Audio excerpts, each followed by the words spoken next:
প্রিয় দর্শক, যারা টিভি3 নিয়মিত দর্শক তাদেরকে আমরা দীর্ঘদিন ধরে বলে আসছি, সরকার চাচ্ছে ইমিগ্রেন্টদের কাঁধে বোঝা দিয়ে রাজনৈতিক বৈতরণী পার হতে। নাইজেল ফারাজের ক্রমান্বয়ে যে জনপ্রিয়তা বৃদ্ধি পাচ্ছে, লেবার পার্টি ক্রমান্বয়ে যে জনপ্রিয়তা হ্রাস পাচ্ছে, তারা মে মাসের এ স্থানীয় নির্বাচনে যেভাবে চরমভাবে পরাজিত হয়েছে, বিভিন্ন উপনির্বাচনে যে চরমভাবে পরাজিত হচ্ছে এবং তাদের নেতৃত্বের যে রক্তক্ষয়ী সংঘর্ষ হচ্ছে, নেতৃত্বের লড়াইয়ের, সেটার জন্য তারা কি করছে? তারা প্ল্যান করেছে আরো বহু সংখ্যক ইমিগ্রেন্টদেরকে আটক করবে ইমিগ্রেশন ডিটেনশন সেন্টারে। সেটারই একটি তথ্য আপনাকে দিচ্ছি। আজকে ৮ই জুন, ৭ই জুনের তথ্যটা। বলা হচ্ছে অক্সফোর্ডের একটি ইমিগ্রেশন ডিটেনশন সেন্টার, যেটা ১৬০ বেডের ছিল, বন্ধ হয়ে গিয়েছিল ২০১৮ সালে। ৪০০ সিট করে সেটাকে বাড়ানো হচ্ছে। কারণ কি?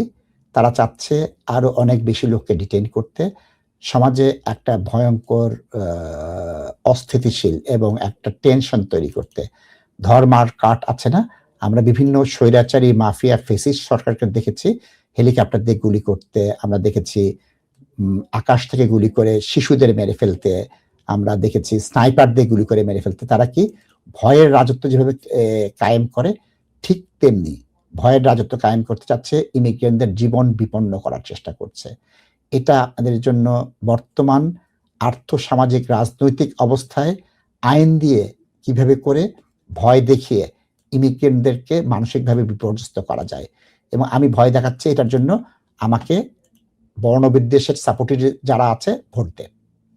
আমি ভোট চাচ্ছি যারা এই ইমিগ্রেন্টদেরকে মারলে ভোট দেয় তাদের ভোট। সুতরাং ইমিগ্রেন্টরা এখানে দাবার গুটি, প্রিয় দর্শক। এই দাবার গুটি থেকে বাঁচার উপায় কি? সাবধান থাকতে হবে, ঐক্যবদ্ধ থাকতে হবে। আমরা খুব খুব খুব ভালো ঝগড়া হওয়ার সাথে সাথে রেস্টুরেন্টের পাশের বেডের লোকটা ইল্লিগাল জানিয়ে দেই। বিয়ে নিয়ে কোনো একটা গন্ডগোল হয়েছে, ইল্লিগাল জানিয়ে দেই। স্বামী তার চাচার নামে এসেছিল ৪০ বছর আগে, বিবাহ বিচ্ছেদ, তার গোষ্ঠী শুদ্ধা সবার তথ্য দিয়ে দেই। এই তথ্যগুলো দিয়ে আপনারা নিজেদের কতটুকুন সাহায্য করছেন আর সমাজের কতটুকুন ভয়ঙ্কর অবস্থা করছেন, আর ওই ইমিগ্রেশন ডিটেনশন সেন্টারটায় মানুষ রাখতে, আমাদের ভাষাভাষী মানুষ রাখতে কতটুকুন সহায়তা করছেন একটু চিন্তা করে দেখবেন।